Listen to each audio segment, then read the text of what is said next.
Morning, everyone. This is Ben and Karma joining you. Glad to see you on the webinar. Thank you for joining us.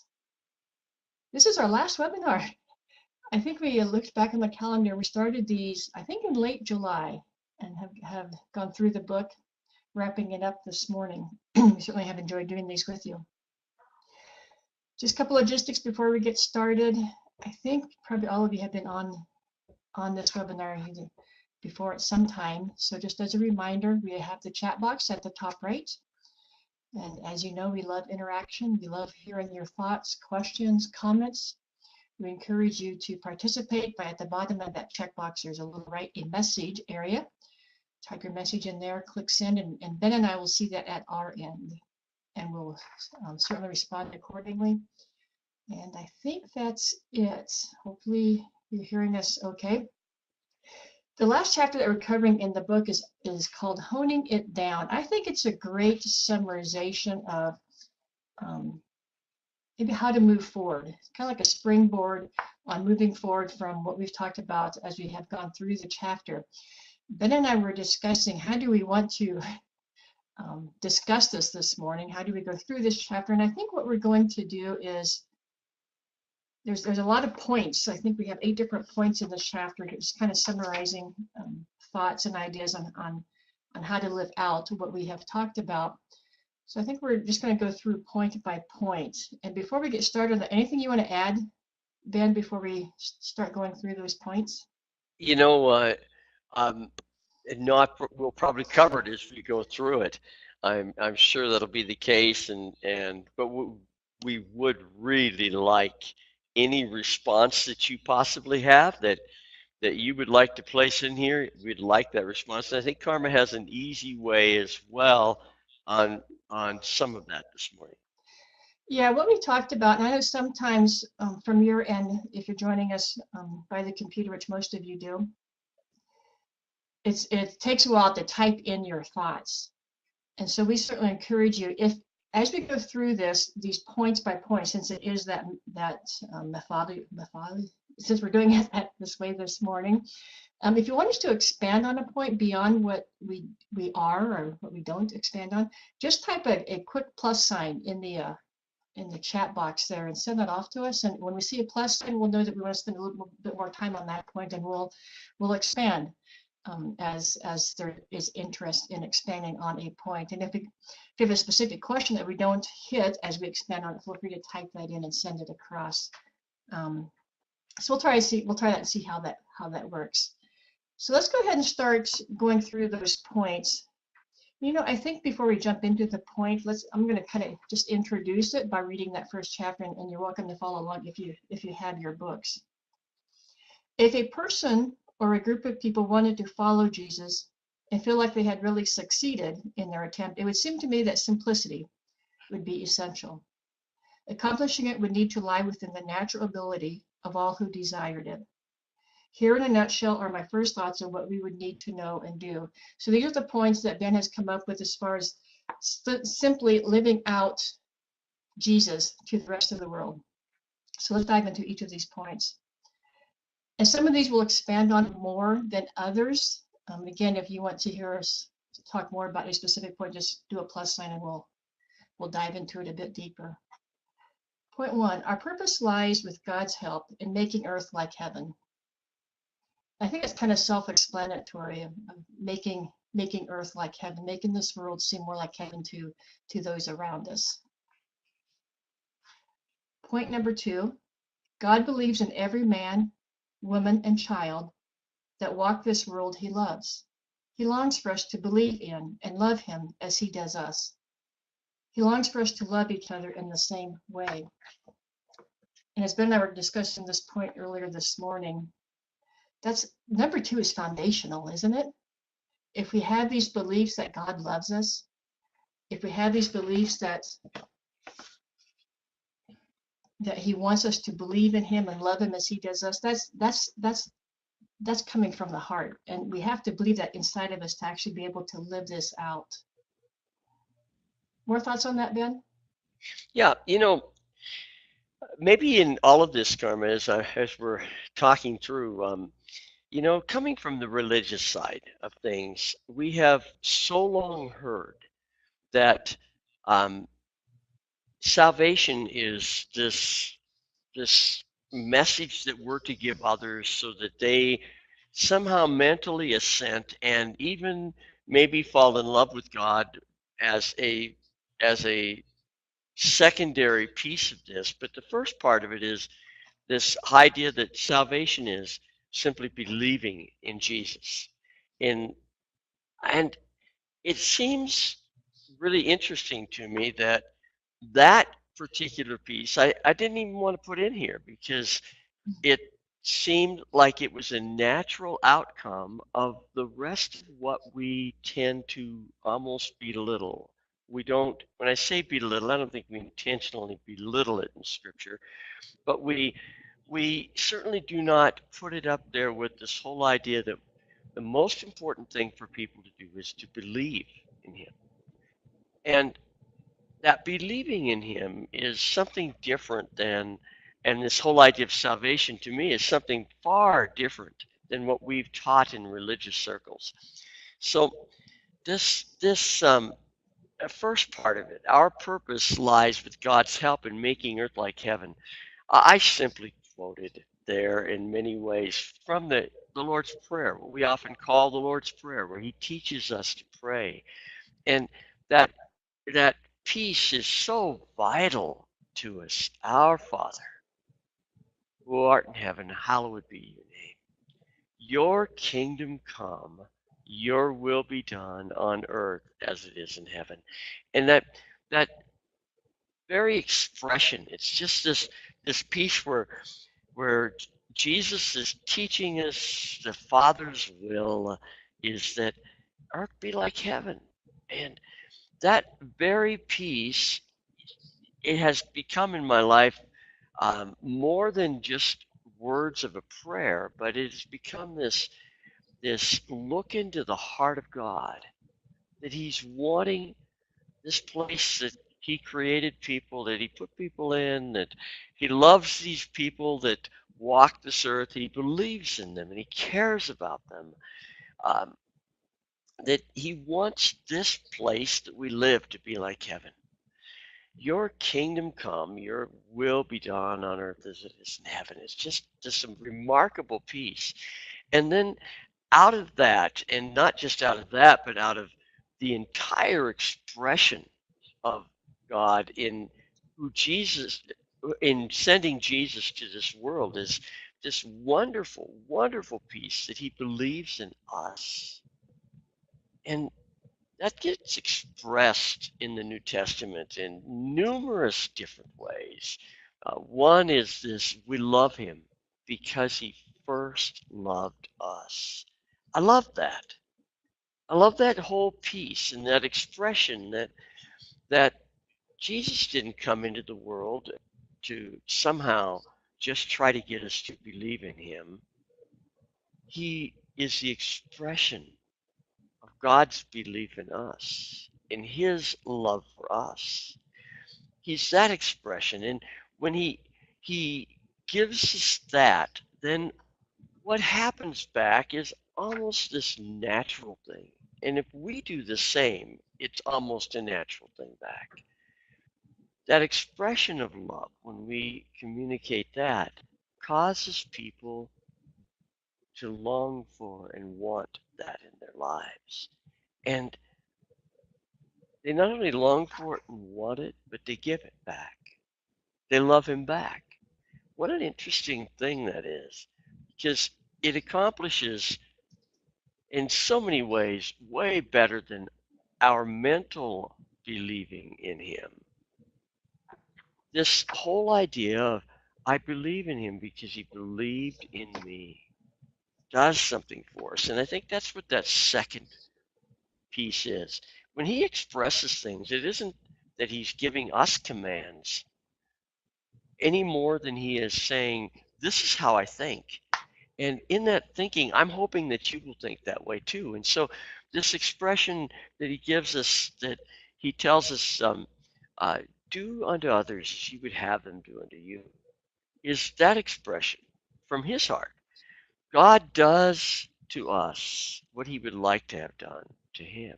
He loves us that we would love him. He gives himself away to us that we would give ourselves away to him. And that expression, he wants it to be ongoing. So he expresses it in that way to us so that we will also say, you know, I'm going to treat others like I would like to be treated. So that's where these come from. I don't know if I'm going too far and getting too deep in that, but that that expression of God's love, he longs to love us and he longs to be loved back, is a part of his image, a part of who he actually is. And that's embedded in us. We have the image of God in us. So he's just coming to show us again in Jesus what that really means, what that's really like. What an incredible thing that is. It's a different view than this word view of truth, of we're going to express what the scripture says exactly here and our interpretation of it. And we're going to not necessarily give importance to things that he gives importance to. And so it's just this interesting piece that's it's part of it. Anything further there, Karma, or anyone else out there before we go on this? Yeah, I think with point number two, I'd really, the word salvation didn't even occur to me as I read number two. I think what was big for me in number two is that God believes in me. And I Yes. think of the times in my life where somebody has actually expressed, or maybe didn't express it in those words, but said something about the work I did or something, which made me realize that they believe that I can do this. What Mm. a difference that makes. And even we got an email this morning from one of our attendees mentioning how we view God is going to affect how we live it out. And if I know God believes in me, what a foundation to live out my life and to live out how He wants me to live, because He believes in me. Yes. That's incredibly powerful to me. And and how easily we lose that when and it this in itself expresses why it's so important that we believe in the people around us Mm. and that God has placed in our lives because so many times our human touch, why it's so important Jesus also becomes human. Our human touch says so much to someone. If I express with my lips and my eyes say the same thing and the touch of my hand says the same thing to somebody, that I believe in them, what a difference it makes in their lives. If the expression of my mouth, my lips, and the look in my eyes, and the touch of my hand, or the listening, the amount of listening I do says to somebody that I don't believe in them, how incredibly powerful that is in their lives in affecting them. It's this crazy thing. We know when we are believed in. And that's what Jesus comes to do is to show us God. God believes in us. What an incredible thing that is. It changes our world and our lives to know that we are believed in. It makes us better people and it makes us people that are able to have confidence to do what we need to do in life and our view of ourselves becomes much better. We look at ourselves and we feel like I have something to give here because we are believed in. But if somebody comes and just lords it over us and makes us feel the part of insignificant, then we feel like we don't have anything to give.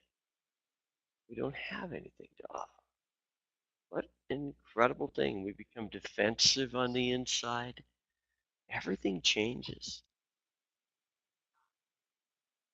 Yeah. I'm as an old friend used to say, I guess I'm waxing elephant here, but I don't mean to be. I'm talking more than I probably should, probably over explaining it. But I love this piece. It's so core to everything else.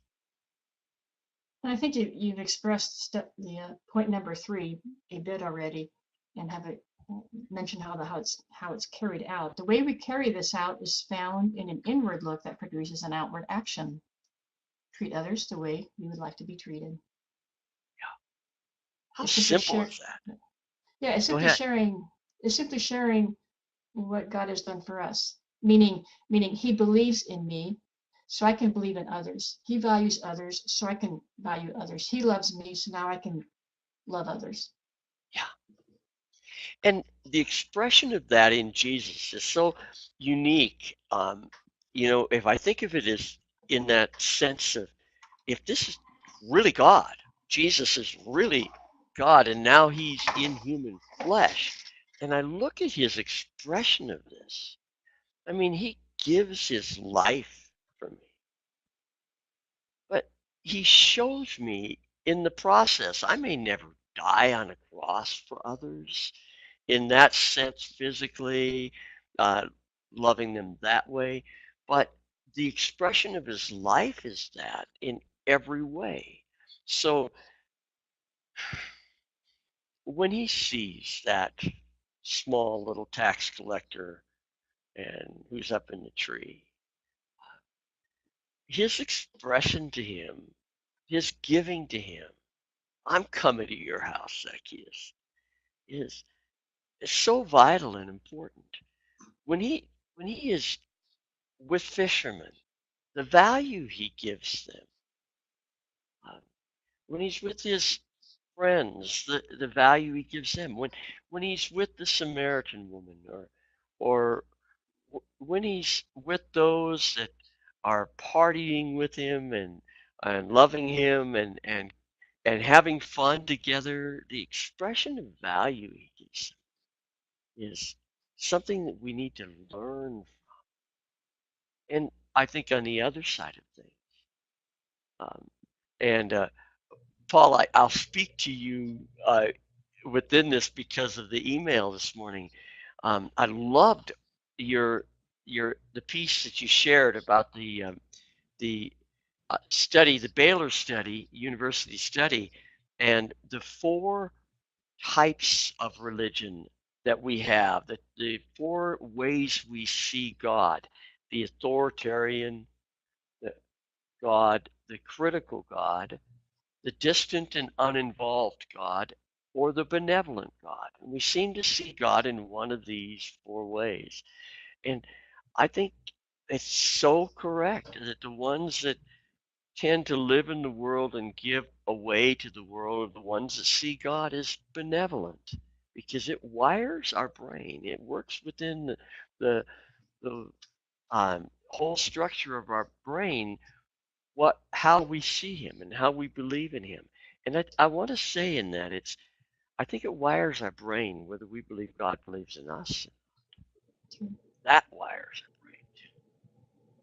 And if we don't really see God as one who believes in us, but rather he's critical of us, or he is authoritarian and we are just simply something that he puts his thumb on once in a while and makes sure we don't, we stay in line for his benefit.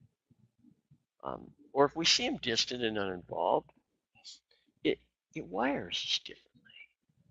But if we see him as personal, he believes in us and loves us, and he longs for us to love him back, it does change the way we see life, because we begin to listen to him. And I think, however, within that whole context, I want to say, I don't want to put any label on him. I just want him to be who he is. And that's such an interesting thing to me, because I watch him. I watch him protecting us from religion. My goodness. What does he say to the religious people who are just so critical or so authoritarian, or they're so distant from those that are in the margins that need his love and need his value? And need to know they're believed in. What does he do to them then? Boy, it doesn't feel benevolent to me at that point, I guess, is what I'm saying. It doesn't feel benevolent at all toward the religion of the day, religions that are around him, those views of God. Seems to me he wants to say to us, the view of God is this. And if you're giving people the wrong view of God, you're hurting them. I long for us to maybe reach that point too, where if there is going to be a protection, it's protecting people from getting the wrong view of God by the way And we live this out. Go ahead.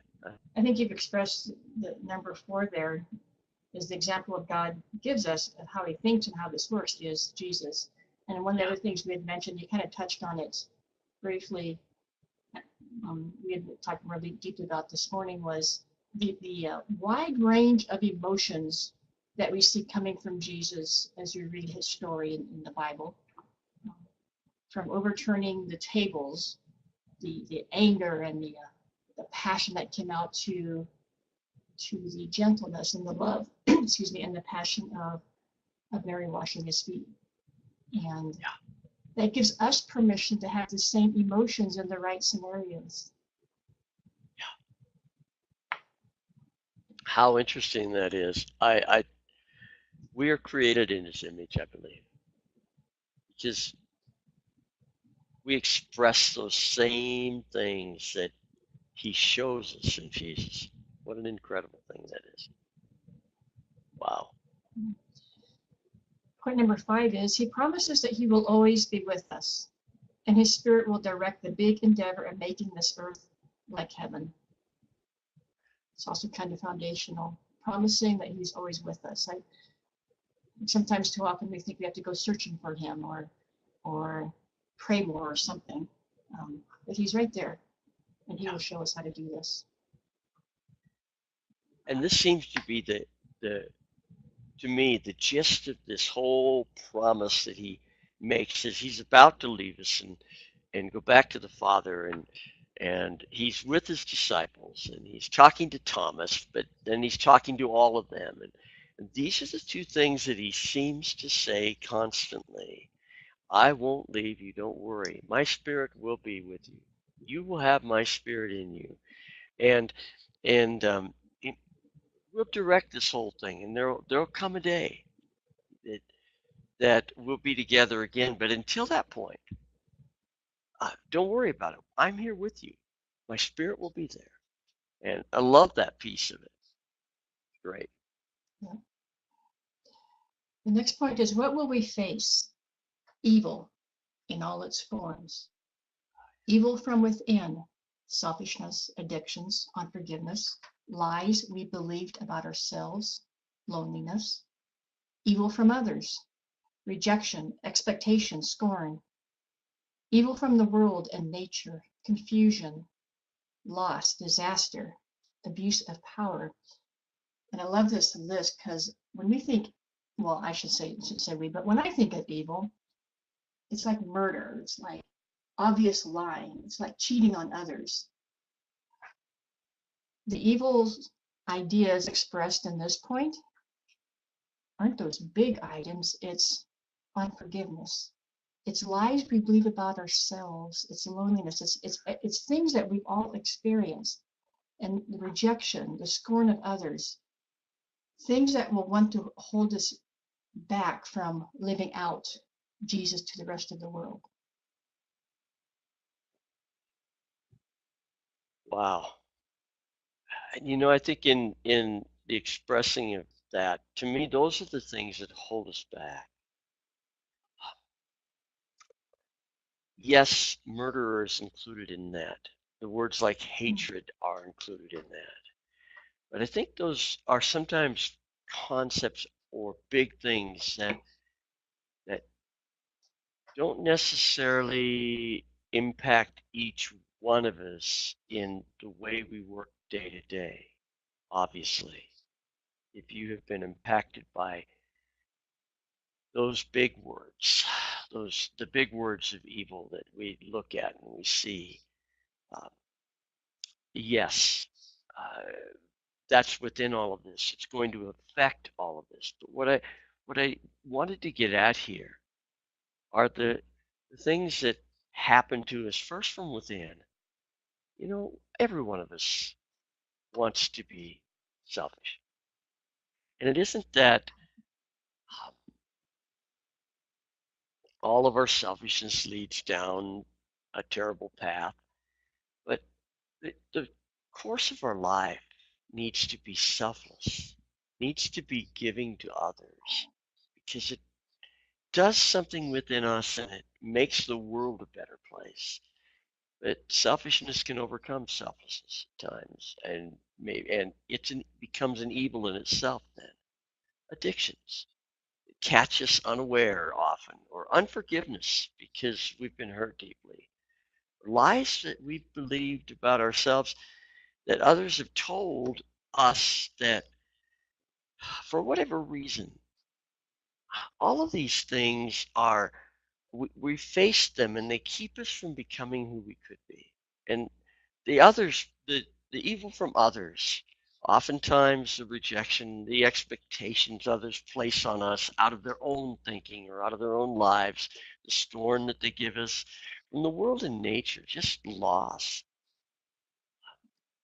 uh, disaster, abuse of power, uh, all kinds of things, but they keep us from becoming everything we could be if we let them. We have a comment. Sometimes we don't know how not to let them. Go ahead, hon. There's a comment shared about one of those big items that we just mentioned. Wasn't the Apostle Paul at least present at the murder of Stephen? What does that say about who God may choose to help make the world a better place? Great example. Wow. Yeah. Yes. He at least consented or assented to this stoning, whether he threw any rocks. He was there, as Scripture tells us, and uh, wow. But who did God choose? He chose Paul. That's really interesting. The Apostle Paul. Uh, yeah. So Moving to, God believes in us even when we maybe have chosen wrong paths and turns us. Well, yes. go ahead, hon. Point number 7 is we must do it together.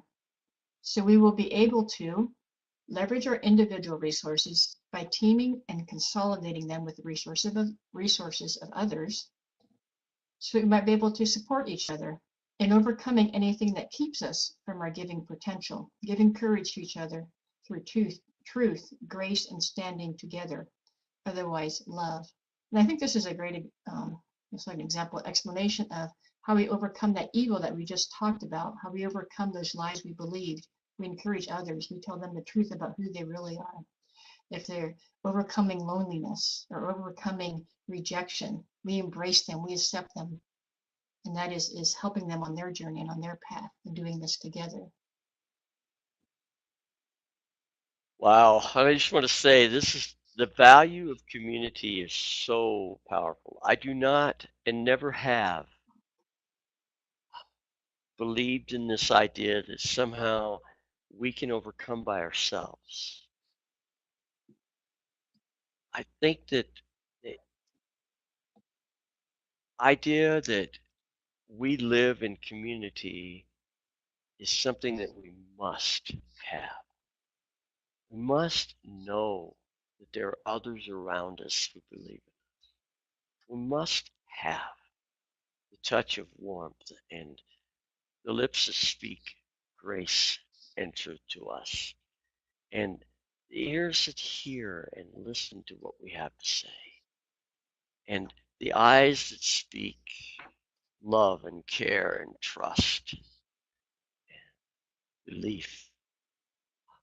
We need all of those things, and that's what community brings us. It brings us to the place of courage it brings us to the place of we are encouraged, the same word. We are given courage to move forward in who God has made us to become everything we possibly can be. The other robs us, and we become fearful. If we lack community around us that gives us courage, that encourages us to become by its believing in us, then it robs us of that ability. We live in the fear that we won't do it right. We live in the fear that we won't be able to make it. And our ability to do things just by ourselves, I believe, to be limited. Maybe there are some who can overcome in this, but I believe for the majority, we need community. We need the people around us that give courage to us through speaking graciously into our lives. Yeah, I was kind of thinking about when you mentioned community and how we have community in at least this is true for me, in different areas of our lives. So like at family and at home, it's you and it's my siblings and your family. When it's in the business world, it might be some of my clients or some of the contractors I bring on board. Wow. And in that scenario, if I do a project just by myself, I enjoy that, but I much more enjoy when I bring others on board to help me with the project. The dialogue that happens, the challenge, the ideas are better. The actual end result is probably better too. So I think it's just another example of the importance of community, what it can provide for us. Karma comes in that thought that occurs even as you speak, that the different types of community. I think there's a simplicity here that's really interesting. The more I look at this, the more I realize that in this simplicity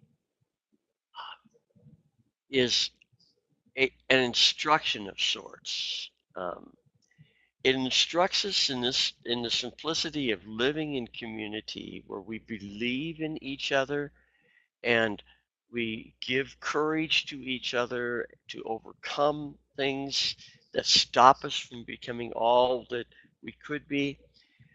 I see that as a parenting role. I see it as how to become a good parent. I see it as how to become a good worker in a workplace. I see it as how to become a good boss. I see it as how to become um, a you know, good in almost any aspect of life. How to become a good community member is in this simplicity that we're giving courage to others to become everything that they were intended to be.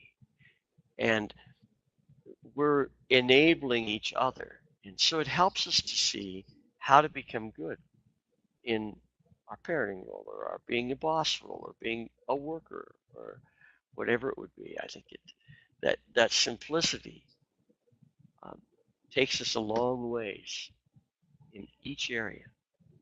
I kind of have a funny example of community that happened in our lives just probably in the past 24 hours. My parents, well, my aunt passed away in Lancaster, Pennsylvania this past week. Quite suddenly, although she was old. And my parents, especially my mom, would like to go back and be at the memorial service they're doing for her next weekend. And when Dad had mentioned they were going back, I think I heard this Friday morning, at that point they were planning to drive. Now my parents are mid-80s, and myself as well as some other siblings and Ben have some concerns when they drive almost 1,000 miles by themselves. And so then I talked after I had spoken with Dad, and I called him yesterday morning, which happened also to be his birthday. And I said, well, how about if we'll come to Iowa, then we'll drive with you out to Pennsylvania, which of course they jumped on, and we were thrilled and happy to do that. But I don't know if we started something, or my guess is some of the siblings have some similar ideas. But we found out as the day progressed, my sister was thinking of doing the same thing. My brother in Indiana was also thinking of doing the same thing. So now suddenly we have almost too many people wanting to do that. But what a picture of community coming together. And my thoughts, as I was thinking of this, how much that must encourage my parents that 3 of their 6 kids have offered to go with them. And that would be my hope, that they would, even though we all live far apart from each other in different places, that would be an encouragement to them. So there's an example of what community can do. Very simple example of what community can do. Yes.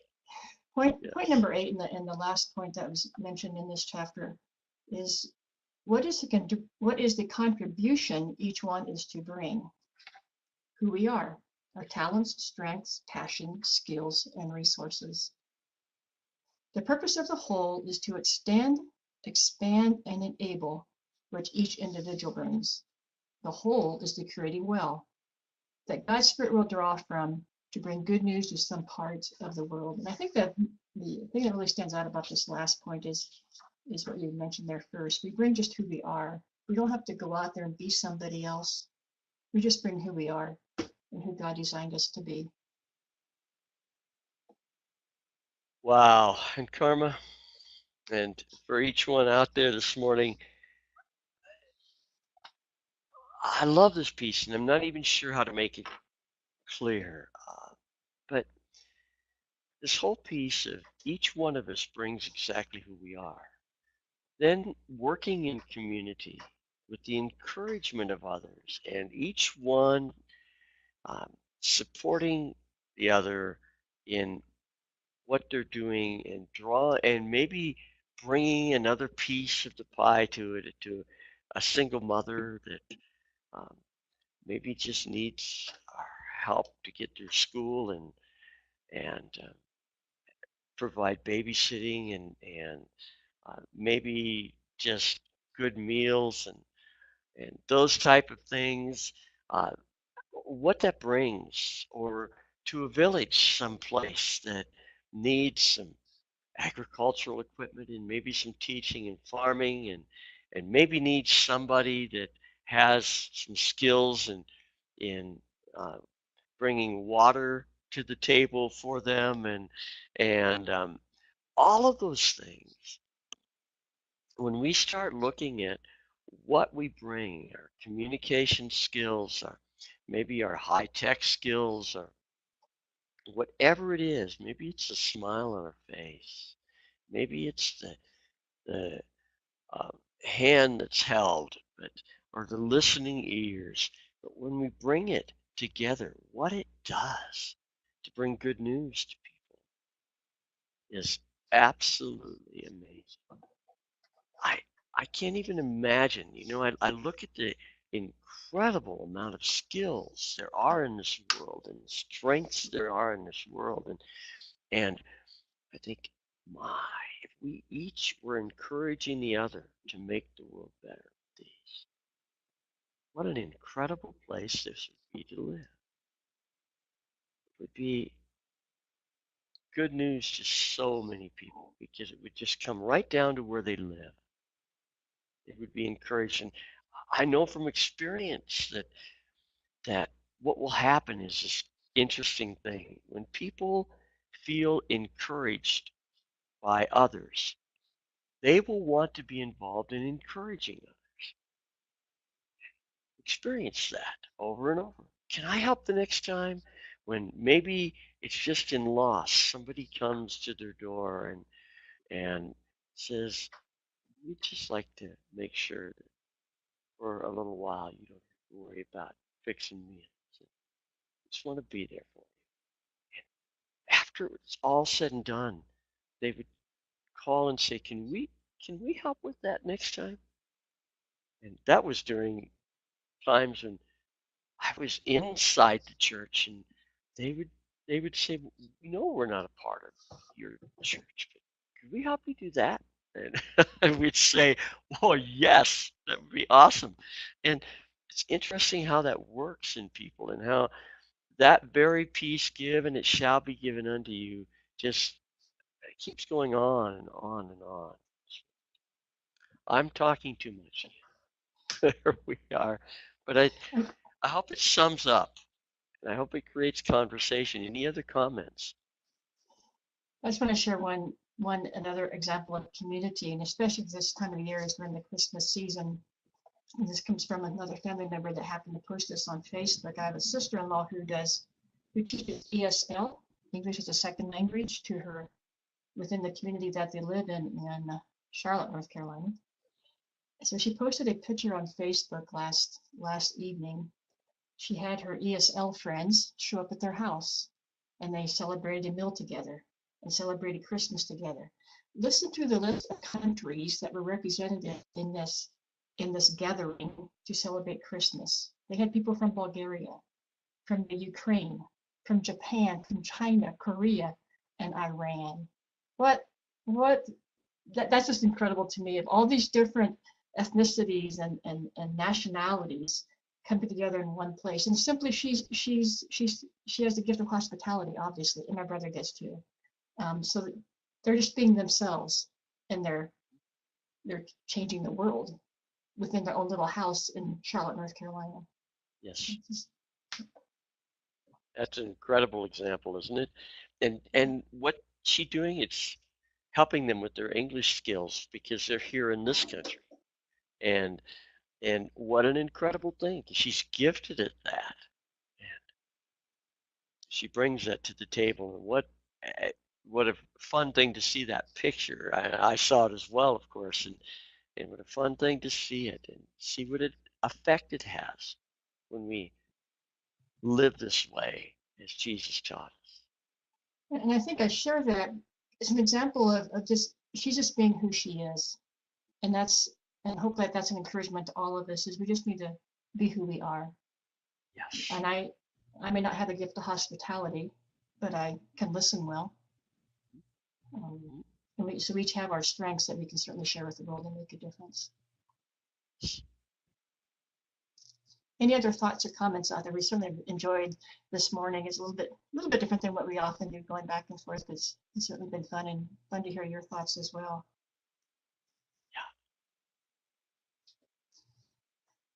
Yeah. Was anything else coming in? Again, we appreciate each of you. This does finish off the book for us, and we're not sure what the next step is, to be honest with you. We've enjoyed these. We're looking forward to a break from these as well, but we're pondering what the next steps might be. We might do something similar to like this again in the future. If you guys have thoughts or ideas, you have our email addresses. Don't hesitate to contact us and let us know what you liked or didn't like, or what you would like to see along these lines. And we have your emails as well, so you will hear about our next steps when we know more. But thank you to each of you. And the questions come in, Karma, what's next for you? And I think that's a personalized question to us, and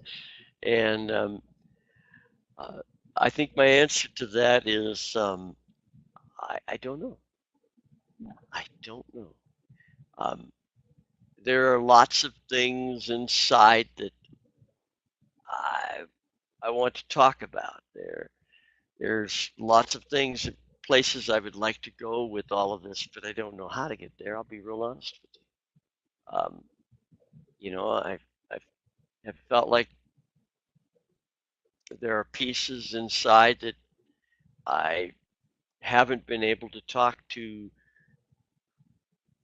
maybe those that would like to take it further, but this has been as close to that as I've ever come, and I've loved this part of the journey so far. Where it goes next, I'm not sure, and I would love any input that any of you have that you would like to put into that, and I would welcome further input. We'll welcome emails. Welcome anything that you would like. Telephone calls for that matter, whatever. If you have any thoughts or any place that you would like to see this go, I'm wide open to it. And I'm not even sure what's next as far as it goes there. on the side do handyman work. So that's what I'm going to continue doing at the moment, and living out life as well as I know how, and go from there. So thank you so much, everybody. It has been a tremendous joy to be able to express some of this, and uh, you know, do I wish it to go further? Yes. I feel like the world would be a great place if we could begin to head its direction. Thank you again. Again, thank you to all of you. And enjoy the season. Enjoy your Christmas season with friends and families and neighbors. And we love you. Yes, we do. Thanks. Goodbye.